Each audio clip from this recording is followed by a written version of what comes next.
Welcome to Synergy Flavors Trendcast Episode 3, discussing all things hard seltzer.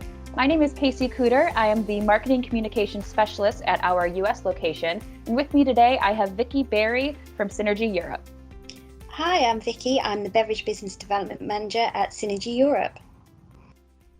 So today we're going to walk you guys through the hard seltzer craze that has been happening mainly in the US, but something that we're seeing happen overseas. And one thing to really talk about here is that, hard seltzers are more than just a fad. It's something that really hit the market at a prime time, and it really connects with consumers on a variety of different platforms.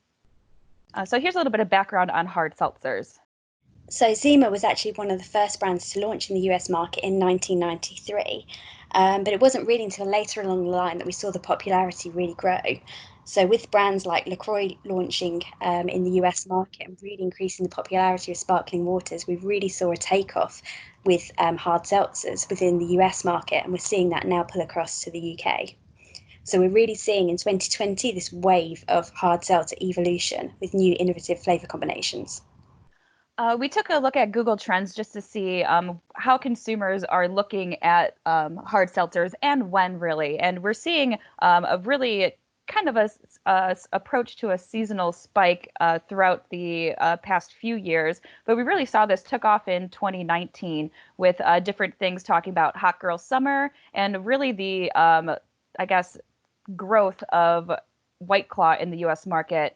This brand really spoke to different college-age consumers who really grew their social media presence with different memes and TikToks and other content just around White Claw. We see this with the legend of the White Claw wave. It's something that marketed itself as the purest hard seltzer in the world, and consumers really took hold of it. So currently, two brands in the U.S. market that really control a majority of the hard seltzer market are White Claw and Truly. Both originally started with basic variety packs, with black cherry being White Claw's #1 flavor, mango and raspberry, to expanding a little bit more into more exotic flavors such as tangerine, watermelon, yuzu flavor pairings, or Truly coming out with a lemonade blend to really differentiate themselves from the market. And with that, beer brands have definitely taken notice. So in terms of the manufacturing process, they're typically made by fermenting simple sugars rather than malt. And I think the process really creates this light, low-calorie product that's really appealing to consumers, particularly with the current situation at the moment with COVID-19. This lighter approach, this lower-calorie product, and the lower ABV is particularly appealing. I think it's interesting now to see how these products are now crossing the pond. So the big one here, White Claw, are actually tipped to make their debut next month in the UK. I think this will really drive forward the UK market. And I think a lot of people are jumping on this bandwagon and lots of brands are launching. So we've seen small startup companies launching right through to some of the major brands. So brands started coming through in 2019, but we've seen a lot of innovation already in 2020, with 3 or 4 key new brands already launching. Just to draw on one of those brands and things that we've seen, we actually decided to ask consumers here what people thought of hard seltzers and whether consumers actually had heard of hard seltzers in the UK. Interestingly, I think, KC, this is very unlike the US market. 50% of consumers in the UK hadn't actually heard of the term hard seltzers or spiked seltzers. So I think when these brands are launching in the UK, it's really important to have these promotional campaigns and activity around these launches so consumers actually understand what they are. We've also seen brands using different terms and different phrases as opposed to saying hard seltzers. We've seen alcoholic waters or just different terms being used, which is interesting. In the same survey that we did with Viper, we asked kind of why consumers would want to buy an alcoholic spiked seltzer.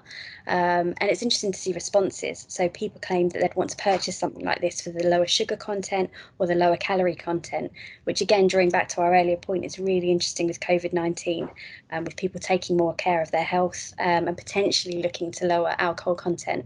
These lower ABV products and lower sugar and lower calorie hard seltzers become really interesting. So just having a look at one brand, so this is one of the first brands that launched in 2019, Bodega Bay. Really interesting how they focused in on the process and just saying it's 3 simple ingredients. They're looking at the alcohol base, the sparkling water, and nature's finest ingredients. So it really is that simple message that's coming through. It's interesting as well to see the flavour profiles that people have looked at, and we'll touch on this later on in the presentation. But they've actually kind of been quite bold with the flavours they've launched. So they've looked at elderflower, lemon, and mint, and this apple and ginger variant. So it's interesting to see they've not just kept mainstream; they've looked at different profiles. And with that, as new brands enter the market, they're really focusing on consumer trends to identify these new flavor pathways to make their brand stand out amongst an increasingly growing market. This graph outlines the top 20 hard seltzer flavors that were launched between January 2018 and January 2020 in the US. So at the front end of the graph, we see a lot more familiar flavor profiles, many that we've seen in some of the brands we've already reviewed, such as lime, grapefruit, raspberry. But as you go down the chart, you see the flavor profiles get a little bit more exotic or adventurous with things such as pomelo, blood orange, acai, cinnamon pear, different profiles that will jump out at consumers amongst the crowd. I think it's interesting to see from a UK perspective as well, as we've seen a really big split between core profiles and more innovative profiles.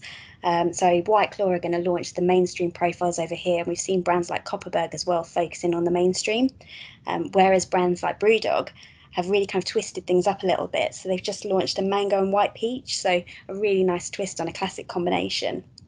Similarly as well, brands like Crooked by Global Brands, they looked at dual flavours, so looking at things like peach and pomegranate, raspberry lime. So it's interesting to see, with the UK market evolving, whether it's these mainstream profiles that work or whether people want to see these more innovative flavour pairings. It's really interesting to hear, especially that white peach flavor you mentioned. It really sounds like it would be a take on a white sangria or something. So it's almost like they're pulling from different alcoholic categories to continue to innovate. Yeah, definitely. And I think we're seeing that pull from the gin category. So gin's really exploded within the UK. And just, anyone listening to this presentation, have a look at our website and listen to our Trendcast on gin that we've actually looked at as well. But yeah, we are seeing that pull from gin and having a look at the different flavour pairings within gin. So ultimately, consumers view hard seltzers as canned refreshment with flavors, really pulling back to the sparkling water craze with LaCroix. They had a massive social media presence in recent years, and other brands, going from Walmart to Aldi, have created their own brands of these sparkling waters because ultimately people are looking for that sense of refreshment with that subtle flavored note. So really looking at that chart and analyzing the different products on the market, we're really seeing flavors that are delicate, fruity, and refreshing are what's really speaking to consumers. But ultimately, flavor choices depends on the brand's innovation strategy. So we took a look at different brands, whether it's flavored beer and beer brand seltzers or non-beer brands that are also entering the seltzer market, and calculated and counted all the different flavor categories that they have and created our own flavor life cycle based on what we're seeing on the market today. Some brands such as White Claw, as they enter different markets globally, they're relying a little bit more on their mature or mainstream flavors that have proven to be successful in other markets to launch globally, whereas some new brands that are entering are looking for that white space to differentiate themselves. So they might be a little bit more on the niche or growing side of the flavor life cycle versus the mature or mainstream. And to really capitalize on that, looking at different flavor profiles, these are some things that are market standouts, but also still have consumer appeal in terms of exotic flavor exploration and looking for something a little bit more adventuresome in their beverage lineup. One spot to really pay attention to is that white space area of looking at different kinds of flavor blends, botanical profiles, and exotic fruit. So looking into that, some blends that might work well for consumers are pulling some examples from maybe juice categories such as cran apple raspberry, or pairing familiar flavors such as watermelon lime, or adding a twist with different things such as adding pomegranate to blueberry or pairing nectarine with peach. Also looking at different botanical profiles as well for inspiration. We're seeing a lot of innovation around different hop profiles, so pairing that with a grapefruit or adding basil to a strawberry to create a little bit more complex of a profile, something that would really stand out amongst a potentially crowded shelf. or even looking at exotic fruit. I think this is a category that I'm really excited to see as I am a hard seltzer consumer myself. I am interested in seeing flavors kind of from around the world, especially as this market tends to, or is starting to globalize, if you will. One thing that really stands out to me is the idea of a plum hard seltzer. I personally would be really excited to see that, especially with Panera's plum ginger hibiscus tea that they have, which is one of my favorites. I'd really love to see something innovating around that. So looking beyond flavor and into 2020, we're already seeing quite a bit of, I guess, exploration and innovation among the ready-to-drink alcohol category. And one thing that's really gonna that we can expect to see is just expanding the options. So Boulevard Brewing just launched this Fling Craft cocktail. It's formulated to taste like a mojito, but it has all the same macros of a hard seltzer with the 100 calories, lower ABV. I believe it has 2 grams of sugar, so it still reaches that low carb appeal that consumers are really drawn to.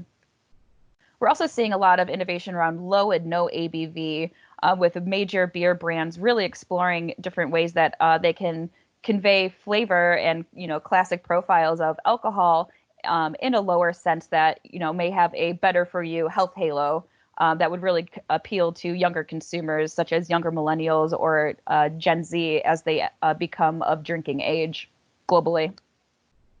We're also seeing a pull towards more functional drinks. So this is something, as Vicky mentioned, with everything happening around COVID-19, people are really concerned about their health and looking for ways to constantly be boosting their immunity, whether it's through, botanical means or functional beverages. So Miller just launched this Vizzy Hard Seltzer that is one of the first functional hard seltzers on the market. You see in that image there, it says it's, antioxidant fortified with vitamin C. It just really builds upon that health halo that hard seltzers have currently. I think it'll be really interesting to see how these trends actually bring across into the UK and also into Europe. With the market being in its infancy over here, we'll obviously be watching what happens in the US space to see how this translates into innovation within our category. Great. So that concludes the 3rd episode of Synergy Flavors Trendcast. Thank you for tuning in and listening to all things hard seltzers. For more information on trends, beverage capabilities, and more, check out our website, synergytaste.com, and be sure to follow us across LinkedIn, Instagram, and Twitter.